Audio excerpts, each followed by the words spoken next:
give the worthy Lamb our praise right now.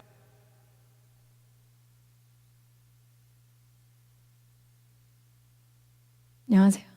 지금 막 도착했는데 시켜주셔서 서게 됐습니다. 오늘은 제가 이 책을 발표하고 있는데요. 자기 감정을 다스리는 법. 오늘은 4장, 감정과 용서의 과정을 발표하도록 하겠습니다. 우리 마음에 응어리를 지게 만드는 두 가지의 일이 있습니다. 첫 번째는 다른 사람들이 우리에게 부정적인 일들을 범했을 때이고, 두 번째는 우리가 우리 자신이나 다른 사람에게 부정적인 일을 범했을 때, 이 두 가지 상황은 동일하게 우리를 힘들게 하곤 합니다. 4장에서는 우리가 자신과 다른 사람들을 용서하기로 작정했을 때, 그리고 끝에는 하나님을 용서하기로 작정하는 것도 있어요. 그렇게 작정했을 때 우리의 감정이 어떻게 반응하는지를 살펴보는데요. 먼저 다른 사람이 우리에게 잘못했을 때 우리의 마음은 깊은 상처를 받습니다. 마음의 상처는 마치 몸에 난 상처랑 똑같은데요. 초기 단계에서 얼마나 치료를 잘 받았는가가 굉장히 중요합니다. 몸에 난 상처도 초기에 상처를 잘 치료하면 상흔이 크게 남지 않지만, 상처를 잘 돌보지 않아서 감염되고 점점 커져서 퍼져가면 상처를 닦아내고 붕대를 감싸준다고 해도 깊은 상처가 남아서 후에 흉터를 남기게 됩니다. 그래서 우리가 이렇게 몸의 상처를 받았을 때랑 똑같이 마음의 상처를 받았을 때 초기 치료가 가장 중요합니다. 마음 상처의 치료의 가장 최선의 방법은 초기에 빨리 그리고 완전히 용서하는 것입니다. 여기서 용서한다는 것은 그 사건을 하나님 앞에 가서 빨리 말하고 내려놓으라는 것입니다. 다윗처럼 하나님, 저 오늘 이런 일을 당했어요. 하나님이 보셨죠? 하나님이 갚아주세요. 이런 식으로 있는 그대로 하나님께 내려놓는 것, 그것이 초기 치료, 초기 마음의 상처의 치료 단계라는 것입니다. 이렇게 할 때 용서에서 가장 중요한 것이 성령의 힘입니다. 성령을 받아야만 이 모든 것이 가능한 것이죠. 우리 중 누구도 성령님의 도움 없이는 용서가 가능하지 않기 때문에 우리가 반드시 상처를 받았을 때는 빨리 하나님 앞으로 나아가야 합니다. 요한복음 20장 21절에서 23절 말씀, 예수께서 또 가라사대 너희에게 평강이 있을지어다. 아버지께서 나를 보내신 것 같이 나도 너희를 보내노라. 이 말씀을 하시고 저희를 향하사 숨을 내쉬며 가라사대 성령을 받으라. 너희가 누구 죄든지 사하면 사하여질 것이요 누구 죄든지 그대로 두면 그대로 있으리라 하시니라. 이런 말씀이 있는데요. 이 말씀에서 보는 것처럼 성령을 받자마자 가장 먼저 얻게 되는 능력이 바로 누군가의 죄를 용서하는 능력이라는 것입니다.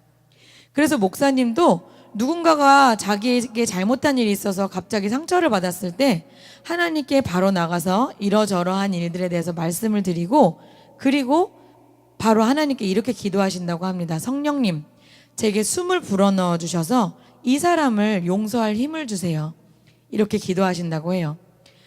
누군가에게 상처를 입었을 때 우리는 절대로 가만히 있지 말고 반드시 속히 하나님 앞으로 가야 한다는 것을 잊지 말아야 합니다.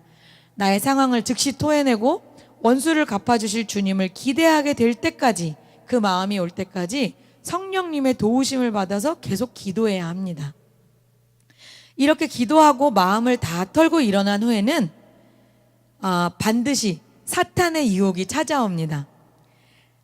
당신이 하나님 앞에 나가서 내려놓고 잊어버리기로 한 그 결심이 바로 그 문제를 주제로 대화를 하게 만드는 상황이 벌어지게 된다는 거죠.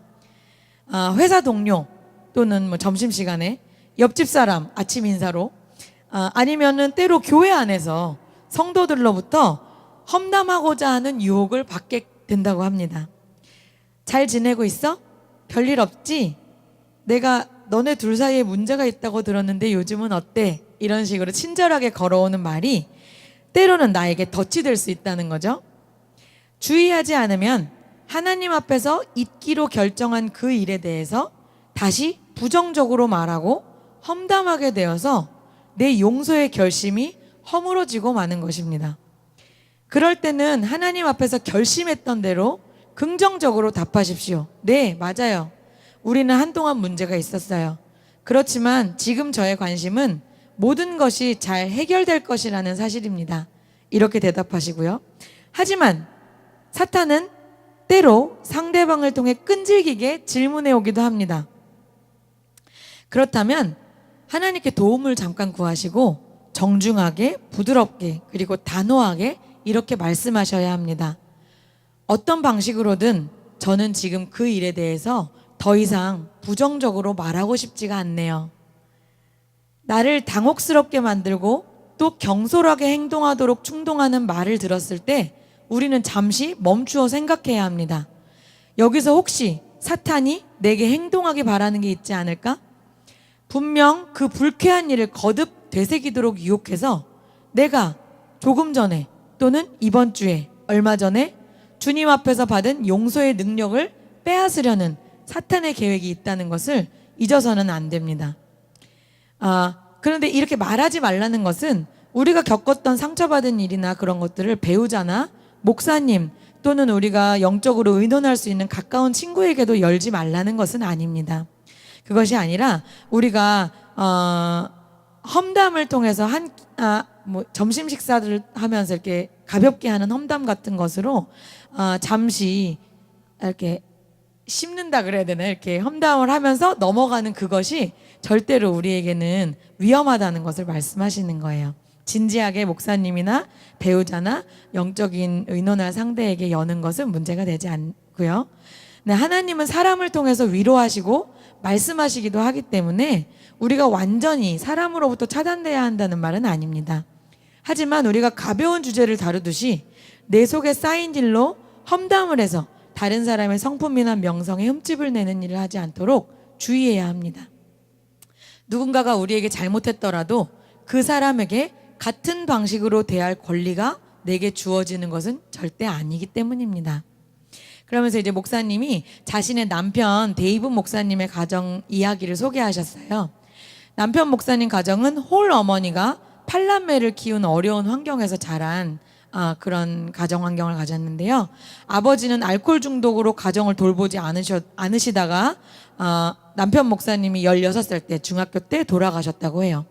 당시에는 사회보조금도 없었기 때문에 어머니께서 이 일 저 일 또 남의 집 일도 하시면서 아이들을 키우셨고, 첫째 둘째 이렇게 장성한 큰 자녀들은 동생을 키우기 위해서 돈을 벌며 가족을 부양하며 살아왔습니다.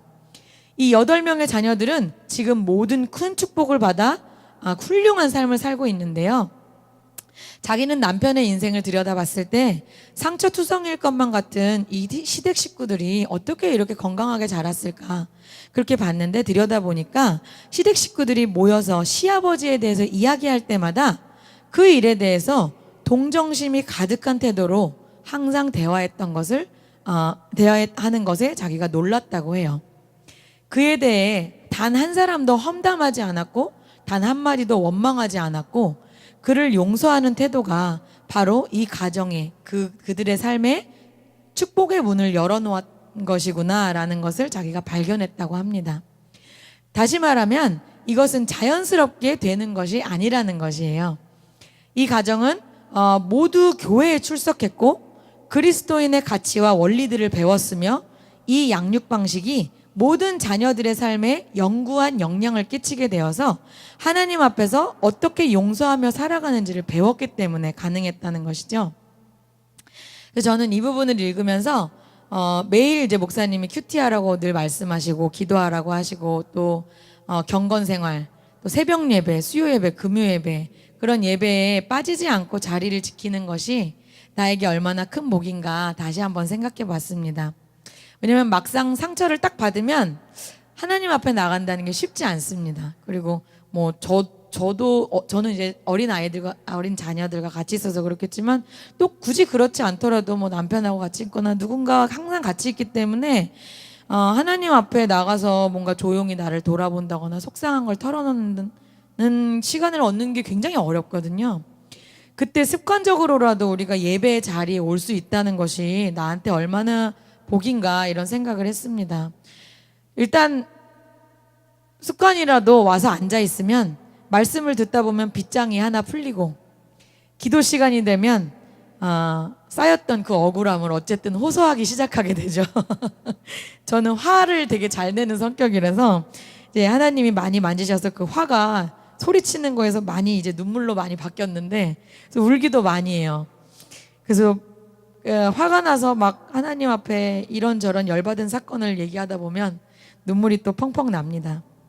근데 또 그렇게 하고 나면 신기하게 제가 당한 사건들이 다 내려놓아지고 마음이 편안해져서 돌아가곤 하거든요. 그래서 이 목사님 이 책을 읽으면서 이 목사님의 이 치유 과정의 가장 기초를 이 큐티 말씀생활, 기도생활, 예배, 모임 이거를 가장 기본으로 하시거든요. 근데 그 안에 왔을 때 어쨌든 하나님 앞에서 치료받는 기회들이 열린다 그건데 저도 그거에 동의하면서 이렇게 저도 한번 제 얘기를 적어봤습니다.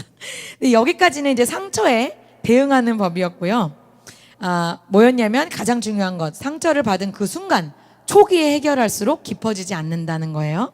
그런데 이제 문제가 되는 것은 뭐냐면 상처를 입은 초기에 깨닫지 못했을 때입니다.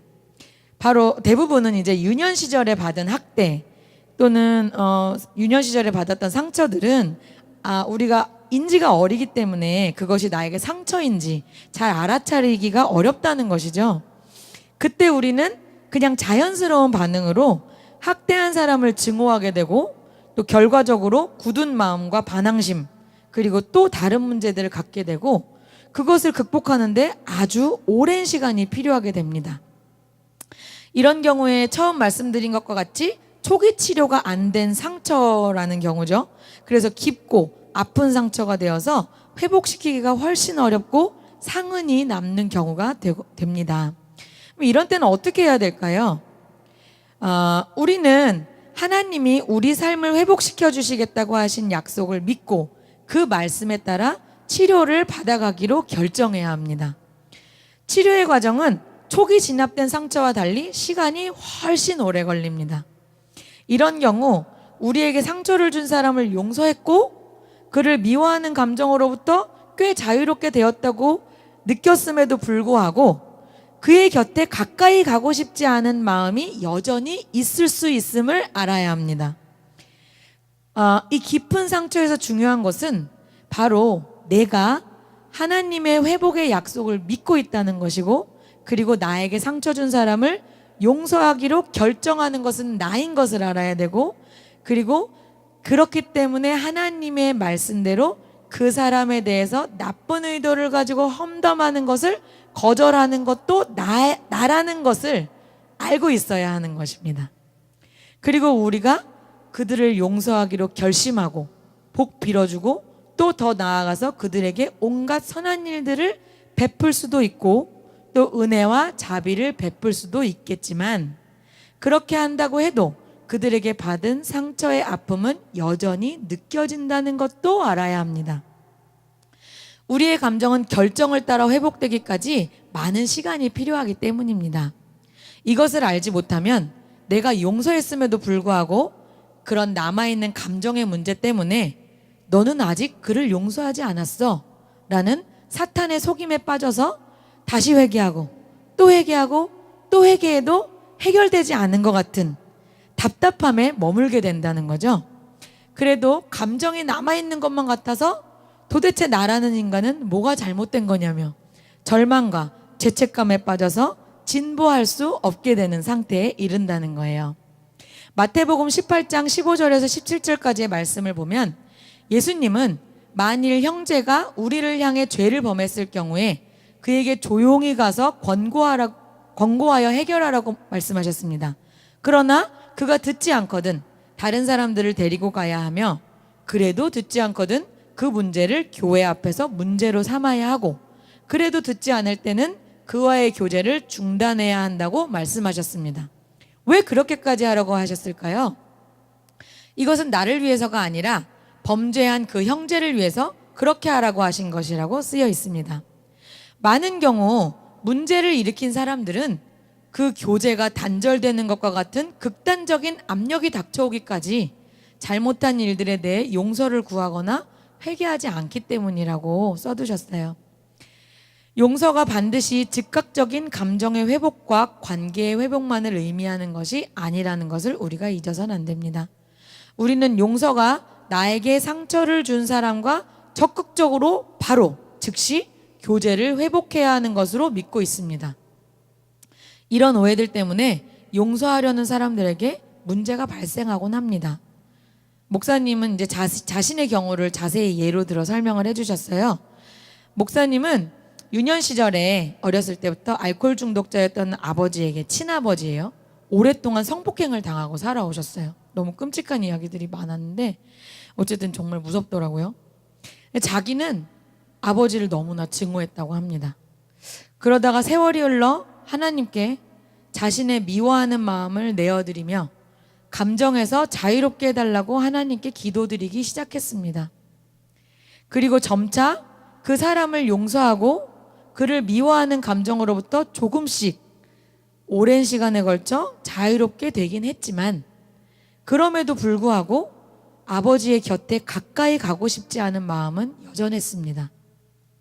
목사님은 계속해서 하나님 앞에서 시간을 보냈고 마침내 그와 교제 관계를 회복하려는 용기가 생겼지만 아버지에게 이야기를 꺼냈을 때 아버지는 자기가 아무것도 잘못한 것이 없다고 말하며 오히려 자기가 한 잘못에 대해서 목사님을 비난하기까지 했다고 해요.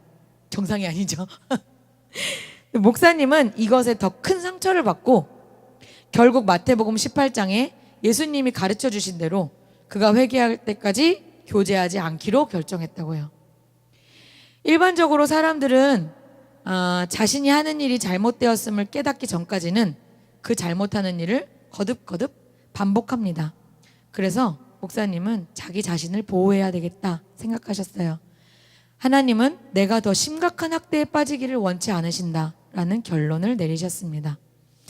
그래서 목사님은 아버지와 더 이상 교제하지 않았고 그저 대신에 그 교제하지 않았다고 해서 그냥 세상으로 나간 것이 아니라 더 하나님 앞에서 배우고 기도하고 예배하며 삶의 다른 여러 부분에서 돌파하면서 살아가신 거예요. 오랜 시간 후에, 아주 오랜 시간 후 어느 날 성령의 인도함을 받아서 특별한 돌파를 경험하게 되었다고 해요. 바로 아버지와 관련된 일들 속에서 자기가 굉장히 큰 두려움의 영에 사로잡혀 있었다는 것을 발견한 건데요. 그 두려움을 물리치는 돌파의 때가 온 것입니다. 그때 목사님은 다시 아버지에게 말하게 되었대요. 내가 당신에게 심하게 학대당했다는 사실을 당신은 알아야 합니다. 당신은 나를 오랫동안 통제해왔지만 이제는 더 이상 그렇게 할 수 없습니다. 나는 당신을 예수님이 구원하기 위해 죽으신 다른 사람들처럼 사랑합니다. 또한 우리의 관계를 발전시켜 나가기를 정말로 원합니다. 그렇지만 당신이 내게 범한 지나간 죄들을 인정하고 회개할 때까지는 바른 관계를 가질 수가 없습니다. 이렇게 말씀하셨대요.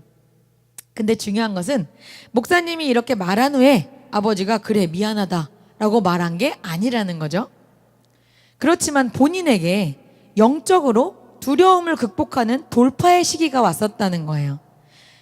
상처의 회복은 시간이 이렇게 오래 걸리지만 중요한 것은 그 상처들이 회복되어 가는 과정에 내가 어디 있는가가 중요하다는 거예요. 내가 하나님 멀리 있는가 아니면 하나님 안에서 계속 돌파해 나가고 있는가, 그게 중요한 것이라고 해요.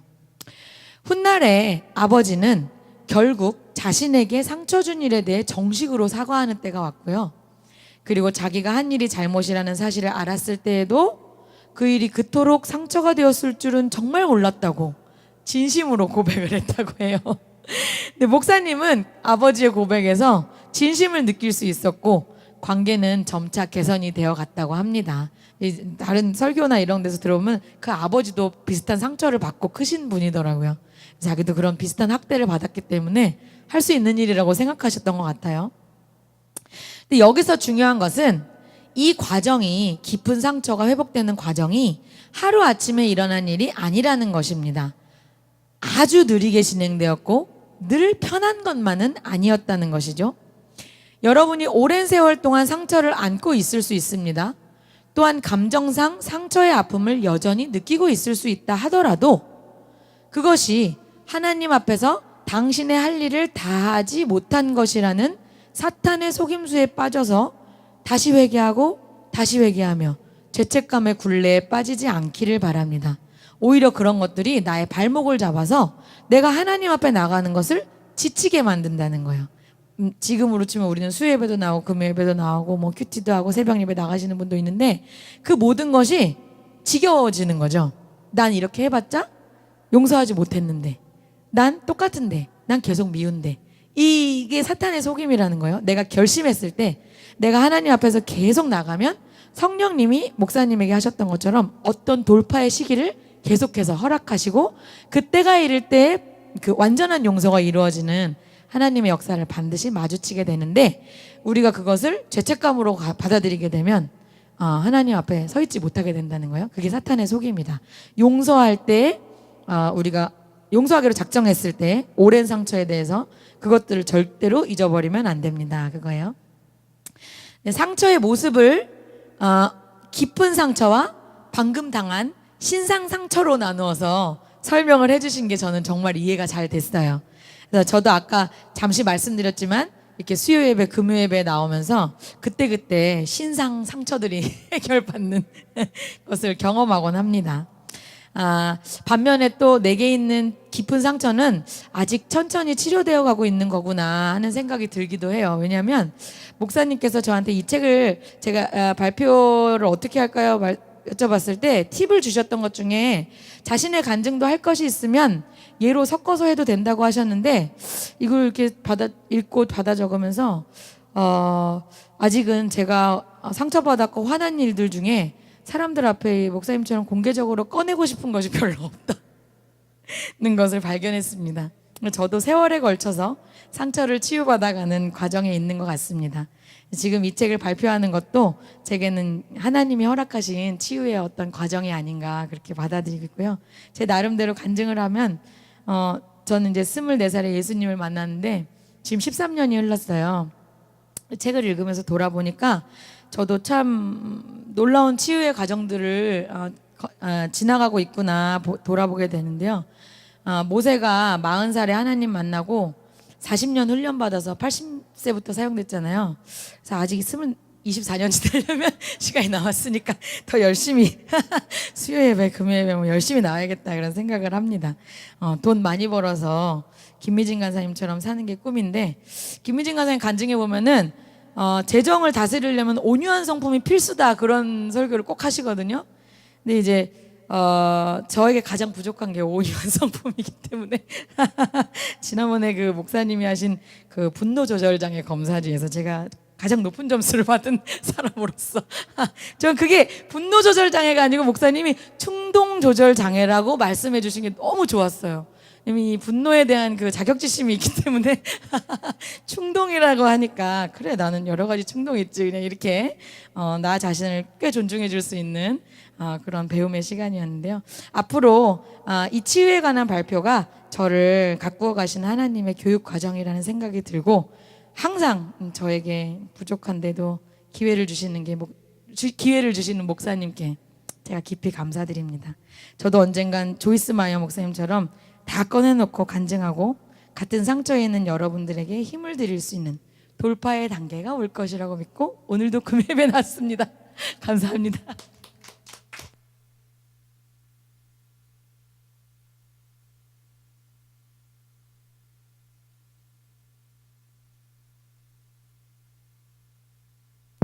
할렐루야.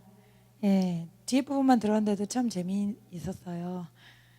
저의 아들이 생리현상 때만 저를 찾기 때문에 평소엔 절대 저를 찾지 않고 그럴 때마다 아침 먹을 때랑 생리현상 일어날 때 딱 두 번 목 터져라 엄마를 찾는 1인 때문에 야고보서 3장 2절에서 11절 언어를 길들여서 복을 받자라는 제목으로 함께 말씀 나누기 원합니다. 야고보서 3장 2절에서 11절.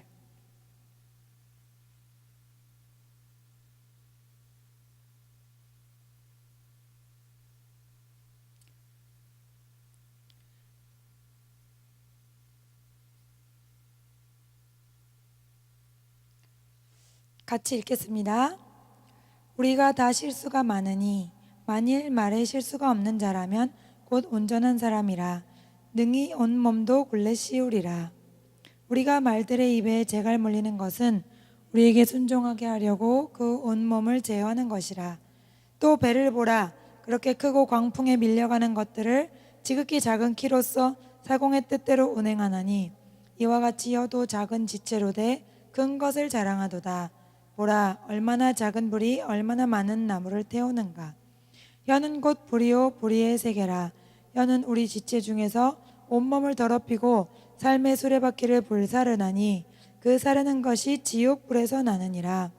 여러 종류의 짐승과 새와 벌레와 바다의 생물은 다 사람이 길들일 수 있고 길들여 왔거니와 혀는 능히 길들일 사람이 없나니 쉬지 아니하는 악이요 죽이는 독이 가득한 것이라. 이것으로 우리가 주 아버지를 찬송하고 하나님의 형상대로 지음을 받은 사람을 저주하나니 내 형제들아 이것이 마땅하지 아니하니라. 샘이 한 구멍으로 어찌 단물과 쓴물을 내겠느냐. 아멘. 예. 그래서 언어를 길들여서 복을 받자라는 제목인데 이 부분은 저도 아직 완성되지 않고 계속 배워가는 과정입니다.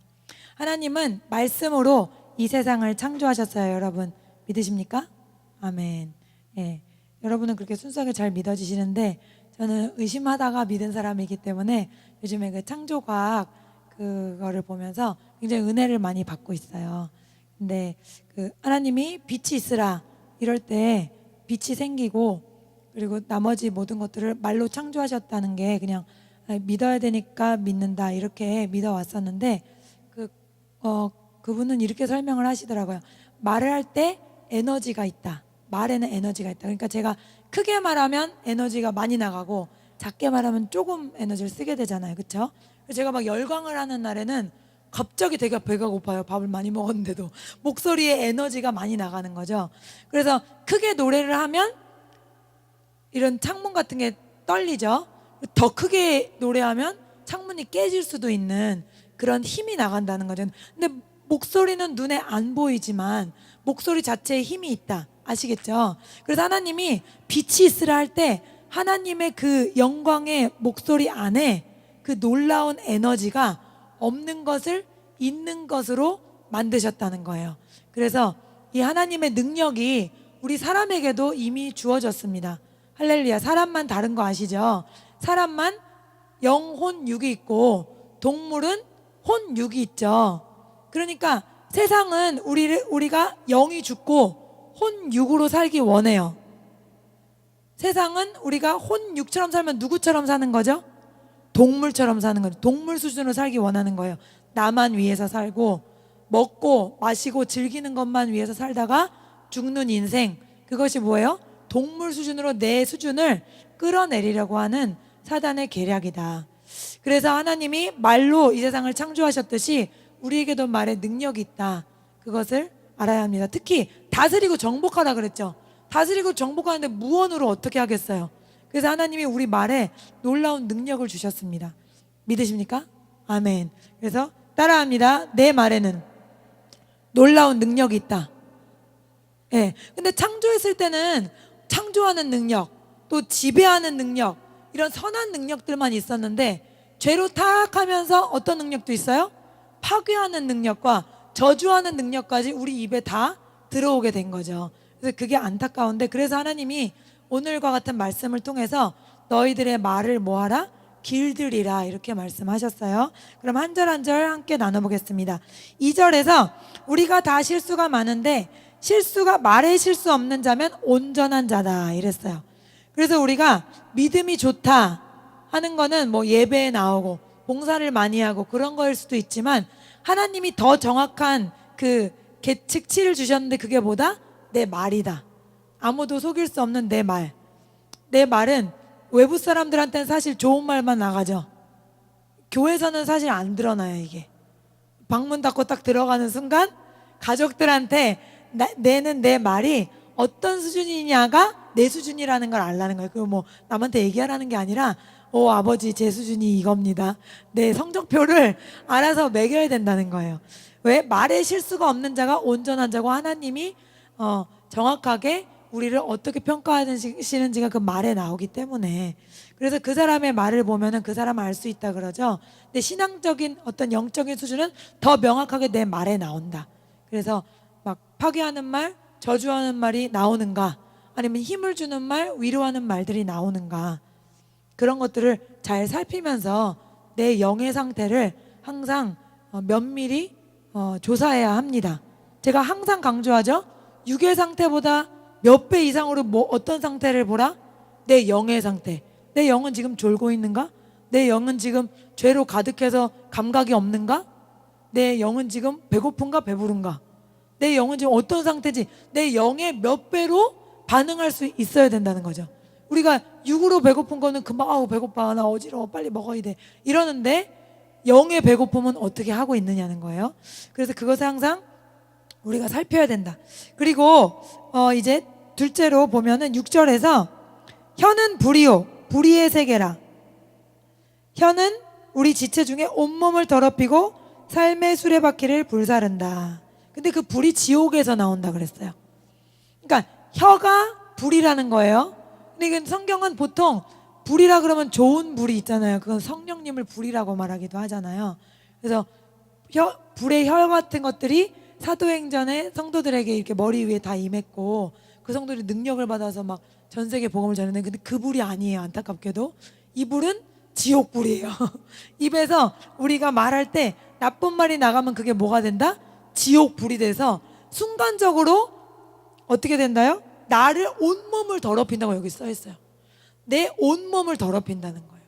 그러니까 쉽게 말하면 내가 나쁜 말을 하는 순간 사단이 내 입에 넣어준 말을 하는 순간 그 말이 내 온몸을 퍼세식 화장실에 집어넣는다 이렇게 생각하시면 돼요. 생각만 해도 끔찍하죠. 예. 그러니까 제가 이제 많이 경험에 의하면 어떤 말은 분명히 내가 안 해야 될 거를 알아요. 근데 그 말을 하는 순간에 할까 말까 하다가 하는 순간에 그 화장실에 들어가 있거든요, 내가. 근데 하는 순간에 후회가 돼요. 경험하신 적 있죠? 네. 하는 순간에 그건 뭐예요? 잘못 말했다는 거예요. 그러면은 내가 주님 앞에 성장하고 있으면 그 말의 빈도수는 달라지더라. 그런 희망이 있더라고요. 처음에 제가 내가 왜 말을 계속 이렇게 하지? 내가 왜 내 아이한테 축복된 말을 하지 못하지? 이랬는데 그거를 제가 인식하고 또 하나님께 제 의지를 드리는 순간 계속해서 어느 순간 그게 나아지고 있더라. 네, 다 함께 하겠습니다. 예수님 안에는 희망이 있습니다. 예수님 안에는 나도 희망이 있습니다. 네, 그래서 우리가 이 혀가 지옥 불을 내뿜는 것이 될 수 있다. 알겠습니까? 그래서 우리가 깨달아야 돼요. 예수님이 우리가 온몸이 더럽혀진다고 여기 그랬는데 예수님이 성경에서 더럽다 이런 게 뭐 보고 더럽다 그랬죠? 네? 죄 보고 더럽다 그랬잖아요. 더러운 죄. 입으로 들어가는 게 더러운 게 아니라 그 마음에 가득한 것이 더럽다 그랬잖아요. 죄가 더럽다 그랬고 또 더러운 귀신아 그랬죠. 그러니까 죄와 죄를 짓게 하는 영들이 다 더러운 거예요. 그러니까 우리가 하지 말아야 될 말을 할 때는 그 악한 영이 나에게 원하는 대로 내가 조정돼서 시궁창에 빠졌다는 거죠. 그래서 내 입에서 계속 뭐가 나간다? 불이 나가버린다. 이건 좋은 불이 아니라는 거예요. 그래서 제가 중간에 뛰어넘은 부분 다시 가면은 우리가 말들의 입에 재갈 물리는 것을 우리에게 순종하게 하려고 또 광풍에 밀려가는 것들을 지극히 작은 사공의 키로서 그것들을 운행한다. 그러니까 입 하나로 우리 온몸을 지배할 수 있다 이거예요. 그래서 우리 혀는 굉장히 작지만 우리 온몸을 다 오물에 쓰여지게 할 수 있는 굉장히 중요한 도구다. 이거를 기억하라는 겁니다. 그래서 그럼 이렇게 온몸을 더럽히는 말들은 어떤 게 있을까요? 첫 번째는 부정적인 말이죠. 못해, 안 돼, 망할 거야. 애들도 이런 말 잘해요. 요새 애들 사이에 유행하는 말은 망했어요, 망했어. 제가 시험만 보면은 나 망했어. 제발 그 얘기 좀 하지 마. 저 망했어요, 선생님. 그 얘기부터 하는 거예요. 왜냐면 불안하거든, 얘가. 불안하고 못할 것 같은 그 마음을 표현하는 게 일단 망해서부터 얘기해. 그럼 망해서부터 하면 선생님이 자기를 이제 좀 수준 낮게 생각할 테니까 그런 계산을 하나 봐요. 제가 이제 신앙적으로 설명을 하거든요. 네가 망했어 하는 순간 너는 네 스스로를 작은 상자 안에 넣기 때문에 너는 얼마나 하나님이 너를 잘하게 하려고 해도 널 도와줄 수가 없는 거다. 너는 일단 난 만점이야 이렇게 말하고 보라고 얘기를 하는데 이제 개념이 없죠. 그래서 늘상 망해서부터 시작을 하는 애들도 그런 말을 하더라. 근데 하나님이 이 부정적인 말에 대해서 얼마나 싫어하시는지 우리가 그 10명의 정탐꾼 이야기에 대해서 잘 알고 있잖아요. 똑같은 걸 봤는데 12명이 10명은 이러해서 우리는 뭐다? 뭐 같다 그랬죠? 동물을 뭐에 비교하지? 메뚜기. 난 메뚜기 같고 그리고 가면은 우리 다 죽습니다. 결국에는 하나님이 날 죽게 하려고 여기 데리고 왔다는 거예요. 또 그러니까 벌써 하나님에 대한 인식이 어떻다? 안 좋은 거. 이게 지금 이게 사탄이 되게 좋아하는 잘 사용하는 도구예요. 어떤 제일 작은 거라도요. 영적인 전쟁이라는 게 뭐냐면 하나님과 나 사이를 갈라놓는 생각을 말하는 거거든요. 그러니까 어떤 조그만 게 뭐가 안 됐어. 근데 그게 그걸 올라가면 이것 때문이야. 그거 올라가면 이것 때문이야. 그게 올라가면 이것 때문인데 그거 하나님 때문이야. 이렇게 되거든요. 이게 생각의 고리인데 이게 영적 전쟁인 거예요. 여러분에게 다 어떤 그런 틀이 있을 거예요. 어떤 틀이 제가 처음 예수님 믿었을 때 그리고 제가 한 2, 3년 정도 하나님이 제가 마음속에 오랫동안 외모와 관련된 상처를 치료해 주셨다고 그랬잖아요. 그 치료하는 과정 중에 그게 아직 남아있을 때는 뭔가 일이 잘못되면 그래 이게 바로 내가 못생겼기 때문이야. 그 다음에 못생긴 건 왜 그런 거지? 그건 하나님이 날 이렇게 만들었어. 모든 게 하나님 잘못이야. 어디로 시작해도 모든 게 다 하나님 잘못인 거예요. 그래서 생각하고 그 생각에 갇혀 있잖아요. 사단이 주는 생각에 갇혀 있죠. 그게 사단이가 준 건지 내가 준 건지 하나님 건지 어떻게 구별하냐? 어떤 한 생각에 딱 들어앉아 있으면 아무것도 못할 것 같아요. 진짜. 그리고 아무 소망이 없어요. 그리고 마지막에 계속 그걸 생각하잖아요. 그러면 더 이상 살고 싶지가 않아요. 난 못생겼고 모든 게 하나님 잘못인데 더 이상 내가 노력해서 뭐해? 이렇게 되는 거예요. 그러니까 여러분이 어떤 생각을 가졌을 때 여러분이 항상 나는 영적 전쟁 중에 있다는 것을 깨달으셔야 돼요. 영적 전쟁 중에 있다. 그건 뭐냐면요. 내가 사단이 준 생각을 내 그 마음의 접시 위에 올려놓을 수도 있고 내가 하나님이 주시는 생각을 내 접시 위에 올릴 수도 있거든요. 그래서 이건 뭐 같은 거냐면 수동 운전할 때 기어를 바꾸는 거랑 비슷해요. 1단 기어 다르고 2단 기어 다르죠?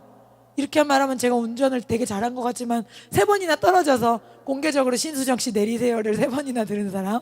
아빠가 네가 가산을 다 탕진하기 전에 그냥 자동으로 보라 그래서 할 수 없이 자동 면허를 땄는데 그러니까 기어를 바꾸는 거예요. 우리 안에는 3가지 음성이 있거든요. 근데 이 선택은 우리가 할 수 있는 거예요. 제가 수많은 그 실패를 경험한 결과로 말씀드릴 수 있는 건 이게 딱 들어왔을 때 하나님이 주신 생각인가를 먼저 빨리 그거를 캐치해야 돼. 이 생각이 뭐지? 그러면 아니다. 그러면요 두려워할 필요가 없어요, 여러분. 저는 처음에는 이게 마귀는 무서운 거야, 마귀는 힘이 세다는데 이랬거든요. 그게 아니에요. 우리 하나님이 더 크시고 이미 전쟁을 이겨놓으셨잖아요. 그러니까 두려워할 게 아니고요. 여기 딱 그 생각이 들어온단 말이에요. 그럼 이게 만약에 하나님이 주신 생각이 아니죠. 그러면 그거 아니야. 이렇게 내버리면 돼요. 그거 아니야. 너 틀렸어. 그리고 더 확실하게 하시고 싶으면 나 너 누군지 안다? 이래도 돼요. 나 이 생각 준 너가 누군지 안다? 왜냐면 걔도 듣고 있거든요. 그래서 여러분이 뭐 하시면 된다? 그냥 그거 아니야. 요즘 애들 유행어 그거 아니야. 아니야. 맨날 무슨 말만 하면 응 아니야. 그런데 뭐가 아니라는 건지. 그래서 사단한테 우리가 그 말을 쓰면 돼요. 그 생각 아니야. 하나님이 나 사랑해. 그러니까 근데 그 생각에 잘 얽혀드는 요인 중에 하나가 뭐냐면 하나님에 대한 어떤 부정적인 생각이 있는 거야. 내 안에 이미. 그러면은 그거랑 빠르게 연결고리를 찾아갑니다. 빠지직 이렇게. 그러니까 여러분 안이 먼저 계속해서 깨끗해져야 되는 거예요. 그래, 하나님이 나한테 이걸 당하게 하신 걸 보니까 나를 그래도 저 사람보단 안 사랑하는 것 같아. 내가 이런 일까지 겪게 하시는 거 보니까 역시 하나님은 나는 삼순이었어. 뭐 이런 생각들이 있잖아요. 여러 가지 생각들. 여러분은 그런 것들이 어떤 속 깊은 곳에 잠재돼 있다가요, 어떤 사건이 딱 발생하죠. 그럼 이게 바로 딱 키를 맞춰서 맞는 거예요. 맞아! 역시 내 생각이 틀리지 않았어. 그건 뭐예요? 잘못된 생각이라면 어떻게 해야 돼요? 아니네. 왜요? 성경과 다른 거는 아니라 그랬죠, 다. 성경은 진리, 영원토록 동일한 하나님의 말씀이고, 내 생각은 지금은 맞는데 조금 이따 틀릴 수도 있고, 그쵸? 그리고 내 생각 중에는 10개 중에 거의 틀린 게 다 많잖아요. 그렇게 되면 항상 겸손하게 하나님 말씀에 비춰서 이것을 계속 확인하지 않으면 나도 모르게 나는 어디로 가고 있다? 계속 또 토굴 안에 앉아 있어요. 그래, 하나님 역시 난 별로야, 이렇게 하고 있단 말이죠. 그러니까 계속해서, 그러면 누구만 좋아해요? 내가 이루고 있는 걸 사단만 좋아하고 있는 거예요. 옆에서 역시 너는 우울증에 빠졌어, 또 역시 넌 내 밥이야, 이러고 있단 말이죠. 우리가 웃고 즐거워하고 지금 상황과 환경과 상관없이 우리를 기쁘시게 할 수 있는 분이 누구예요? 우리 예수님이잖아요. 그러니까 그분을 계속해서 우리가 기여를 그분에게 맞춰야 되는 거예요. 1단 기여 나, 2단 기여 사단, 3단 기여 하나님인 거예요. 그러니까 내가 기여를 어디에 맞추느냐에 따라서 내 생각과 마음이 완전히 달라져요. 그러니까 너희가 마음을 새롭게 해서 변화를 받으랬죠. 그러니까 계속해서 여러분에게 제가 강조하는 몇 가지가 있는데, 이것도 중요한 거예요. 하나님이 내가 가만히 있고 나 혼자 토굴에 들어있는데 날 꺼내주진 않으세요. 아시겠어요? 여러분이 문 열고 나와야 돼요. 그러니까 영혼 육 중에 혼이 우리 영 앞에 있는 울타리라 그랬죠. 여러분이 그 울타리를 열어서 주님을 환영해야 되는 거예요. 그냥 그 안에서 토굴 안에 앉아있으면 예수님이라도 여러분을 도와주실 수가 없다. 여러분이 믿음을 사용하지 않으면 예수님도 아무것도 행하실 수가 없더라. 믿음이 없음을 이상히 여기시더라. 자기 동네 사람들은 예수님을 신으로 인정하지 않았잖아요. 그러니까 그 많은 기적들이 하나도 나타나질 않잖아요. 근데 예수님은 오히려, 그 사람들은 예수님을 사람으로 봤기 때문에 예수님 그 사람들 볼 때 뭐래요? 참 미안하네, 어떻게 저렇게 안 믿지? 우리가 늘 토굴 속에 앉아있다면 주님 뭐라 그러시겠어요? 참 미안하네, 왜 저렇게 혼자 가둬놓지, 자기 자신을 가둬놓고 있지? 그렇게 생각 안 하시겠어요? 그렇게 생각하신다는 거예요. 그러니까 우리가 스스로 부정적인 말로 내 자신을 가둬놓지 말고, 부정적인 말이 왔을 때 뭐하라? 반드시 내버리는 훈련을 계속 해야 된다. 이거 바로 되지는 않아요. 여러분이 계속 인지하고 계셔야 돼요. 아, 내가 지금 무슨 생각 때문에 기분이 나쁘지? 여러분 딱 기분부터 나쁘잖아요. 기분은 사단이 반응을 일으키는 첫 번째 장소거든요. 제가 전에도 설교했었어요. 감정을 잘 다스려야 된다고. 근데 감정은 첫 번째 반응이에요. 이게 사탄이 나한테 주는, 감정 자체가 나쁜 건 아니에요. 근데 그걸 잘 다스려야 된다는 거예요. 그래서 내가 부정적인 말, 부정적인 생각이 들어있다. 그럼 벌써 내 기여가 몇 번에 가 있지? 이거를 생각하셔야 된다는 거예요. 왜? 하나님께는요 불가능이 없고, 하나님께는 마지막이 없고, 하나님은 오늘 날 살려주신 거는 나에게 또 기회를 주신다고, 오늘 나에게 24시간을 다시 채워주셨다는 건, 리필해 주셨다는 건 너에게 또 한번 처음부터 다시 해도 된다는 뜻이고, 하나님은 나를 무한대로 밀어주시는데 나 혼자 쭈그리고 앉아서 뭐 하냐는 거예요. 그러니까 사탄과 귀신은 이 존재가 아니라 그랬죠? 생각에 나에게 생각을 넣어주는 게 사단의 영이고, 그것 때문에 그거 하나 때문에 내가 실망도 되고, 내가 좌절도 되고, 내가 기쁘기도 하고, 얼마나 그래요 우리가 하루에도 몇 번씩. 근데 그거를 점령할 수 있도록 계속해서 훈련을 받으라는 거죠. 내가 부정적인 생각 때문에 기분이 나쁜가? 근데 지금 기분 왜 나쁘지? 그럼 사단이 나한테 또 벌써 이상한 떡밥을 내려줬나? 내가 그걸 혹시 잡고서 내 마음에 붙잡고 있는 게 있는가? 예배 드려서 뭐해? 난 어차피 똑같은데, 이 생각이 있나? 난 늘 똑같은 건, 이런 생각이 있나? 기도해도 안 돼, 이런 생각이 있나? 하나님 내 기도는 안 들어, 이런 생각이 있나? 그거를 계속 여러분이 확인하는 훈련이 필요하시다. 근데 이 부정적인 말의 다른 동의어가 뭔지 아세요 여러분? 현실적인 말이에요. 현실적인 말. 이 사람들이요, 성경 여러분 찾아보시면요 남쪽엔 누가 살고 산지와 해안가에는 어떤 사람 살고 이게 되게 세밀하게 조사를 다 했어요. 무슨 말이냐면 되게 빠릿빠릿하고 똑똑하고 이게 현실적인 눈이 아주 그냥 명확한 사람들이에요. 그게 뭐라고요? 하나님을 기쁘시게 하지 못했어요. 이런 부정적인 말의 결과는 뭐다? 하나님이 나한테 주려고 이미 다 계획해놓은. 요즘에 목사님이 기도 설교하실 때 많이 얘기하시죠? 세뱃돈 준비해놓고 절하라 그러는데 그 절을 안 하면 세뱃돈을 못 받잖아요. 똑같이요. 하나님은 우리를 복 주려고 가나안으로 데려가려고 다 준비해놨는데 그거를 말을 잘못해서 빼앗긴다는 거죠.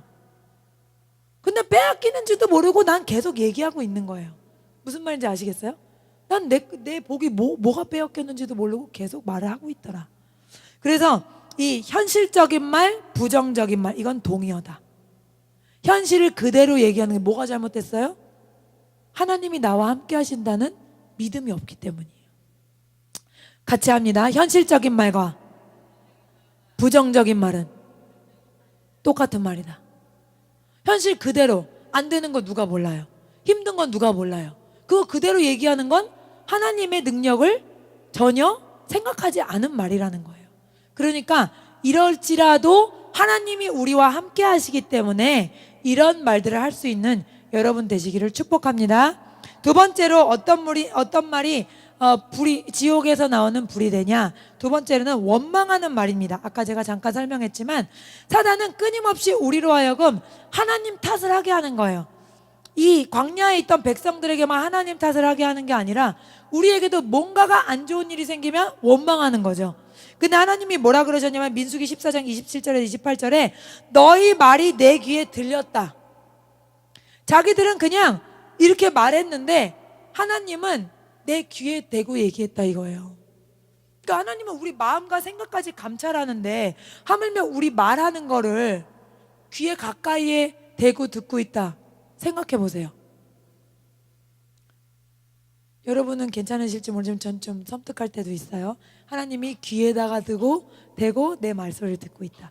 그것을 여러분 기억하셔야 돼요. 그래서 이렇게 원망하는 말 때문에 고난당하지 않아도 될 것을 고난당하고 연단받지 않아도 될 것을 연단받고 그런 사건이 있었죠. 그러니까 내 원망하는 말, 원망하는 생각 때문에 내가 받을 수 있는 온갖 축복들이 빼앗겨질 수 있다는 걸 기억해야 돼요. 세 번째는 남을 판단하는 말이에요. 하나님은 우리에게 남을 판단하는 말을 하지 말라고 하셨죠. 로마서 2장 1절에서 2절 같이 읽겠습니다. 로마서 2장 1절에서 2절 말씀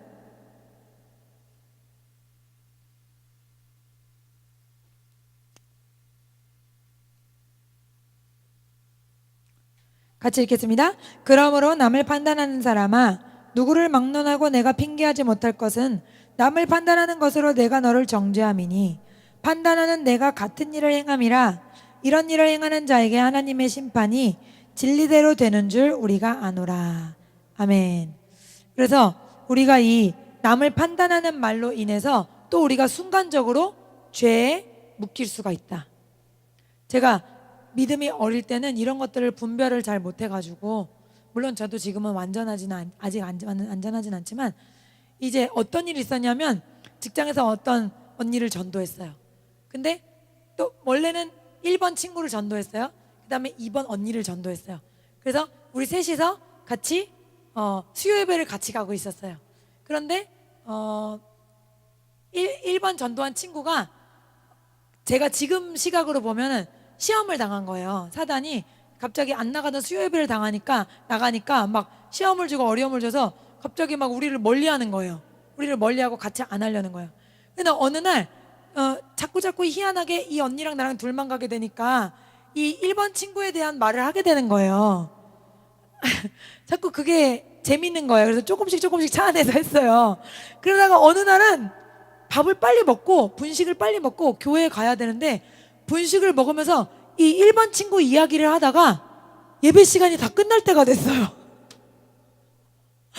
그래놓고선 그 언니랑 저랑 갑자기 두려움이 엄습했어요. 뭔가 우리가 크게 잘못하고 있는 것 같아 하면서 이제 끝날 때가 되겠지만 그래도 교회라도 가자 이러고 갔는데 아니나 다를까 무시무시한 말씀이 선포되고 있었어요.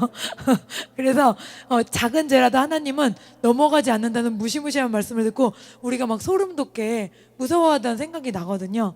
그러니까 성경에 어떤 말씀이 있어요? 남을 비방하는 말은 꿀 같아서 뱃속 깊은 곳으로 내려간다, 그런 말이 있어요. 그래서 그 얘기를 하면 그렇게 재밌는 거예요. 제가 그게 그렇게 큰 죄인지 모르고 계속 재밌어 하다 그게 이만해진 거예요. 너무 놀란 거죠. 나중에 그 친구가 하염없이 멀어져가지고. 왜 이게 영적인 것은 굉장히 눈에 보이거든요, 의외로. 그러니까 영적인 보이지 않는 거죠. 보이지 않는 게 쌓이면 보이는 걸로 나타나거든요.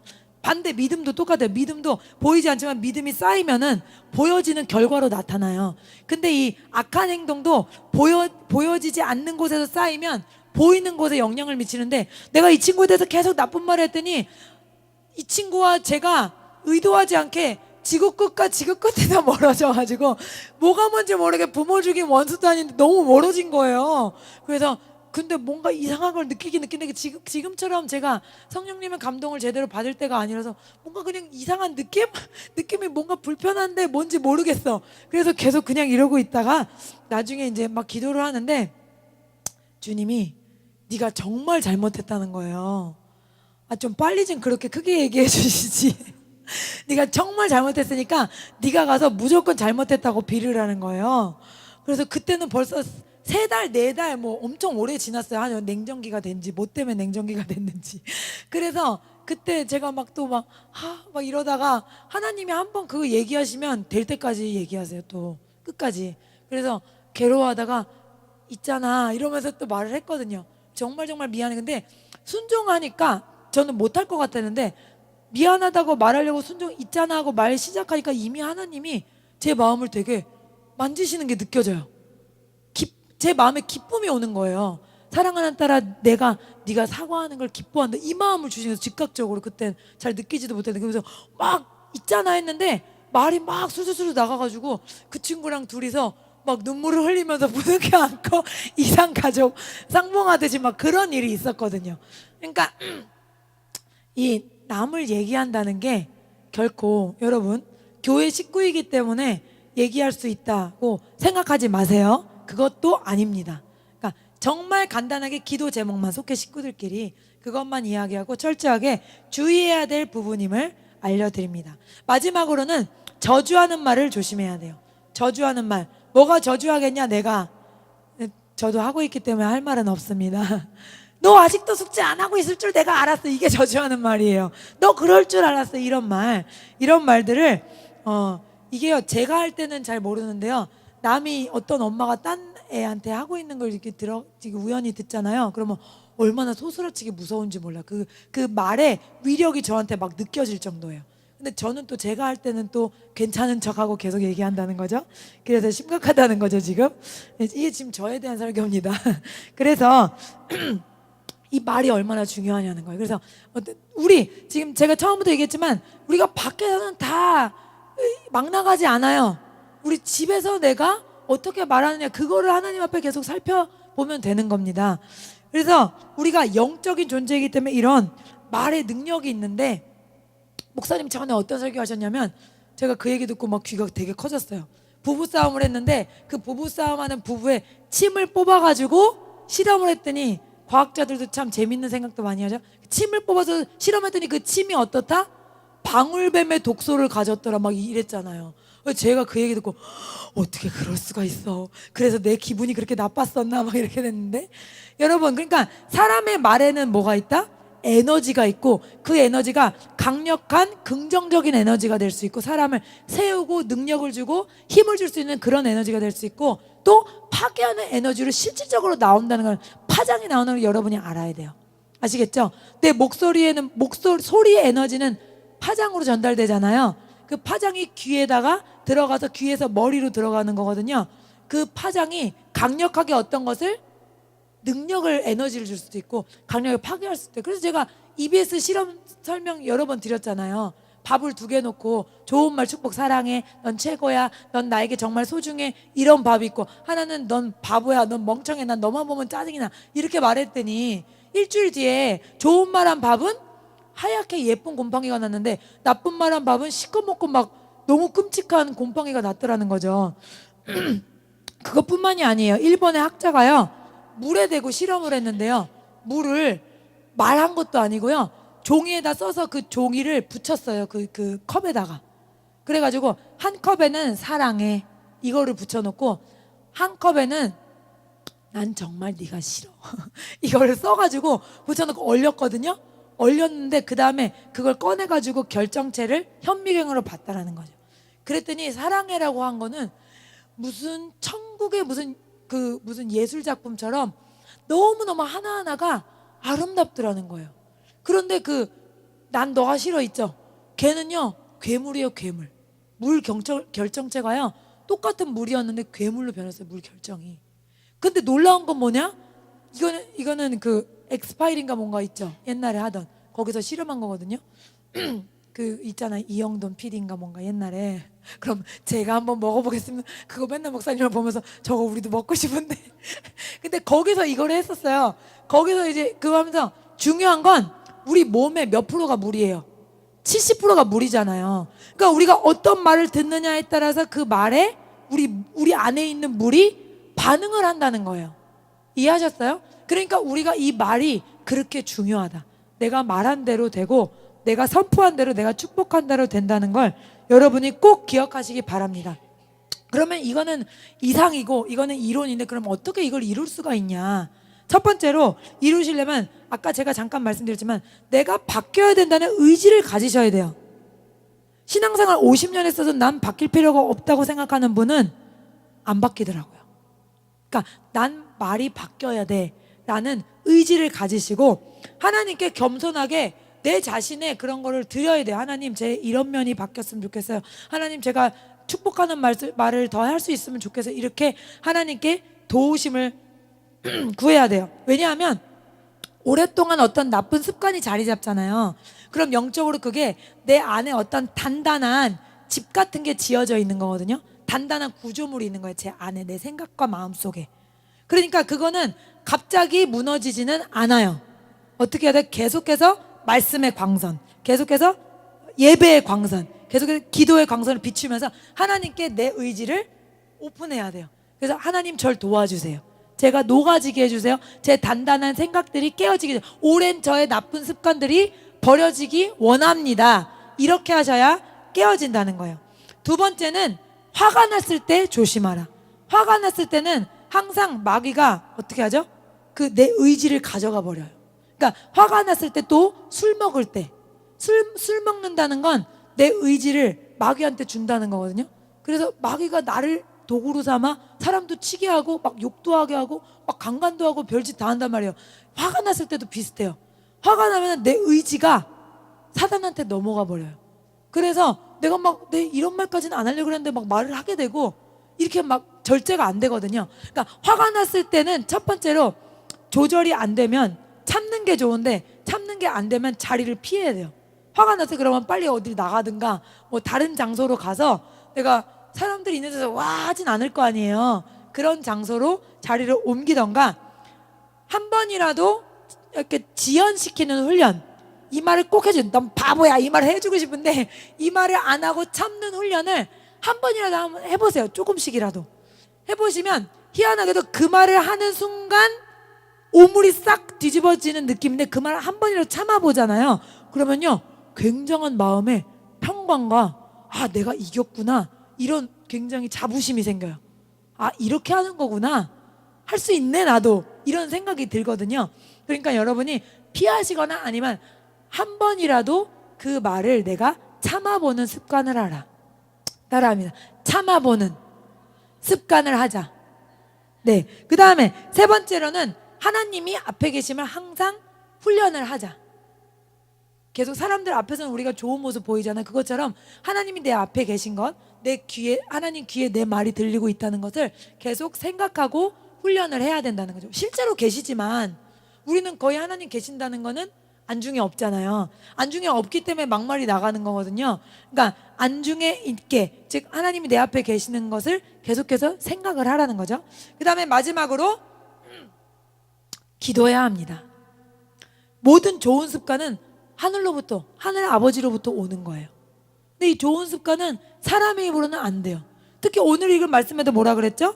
말을 길들이는 것은 사람의 힘으로 안 된다고 했어요. 그럼 사람의 힘으로 안 된다 그런 게 포기하라는 뜻이 아니고 하나님께 구해야 된다는 거야. 하나님이 나에게 능력을 부어주셔야 내 오랜 습관이 변화되지, 하나님이 날 돕지 않고 내 의지로는 암만 노력해도 또 똑같은 자리에 있을 수밖에 없다. 그러니까 여러분이 이 네 가지를 꼭 기억하세요. 첫 번째가 뭐였죠? 변화되려는 의지를 가져라. 두 번째가 뭐였죠? 화나는 상황을 조심하라. 말을 지연시켜라. 세 번째가 하나님이 내 앞에 계시는 것을 기억하라 항상. 네 번째가 기도해야 된다.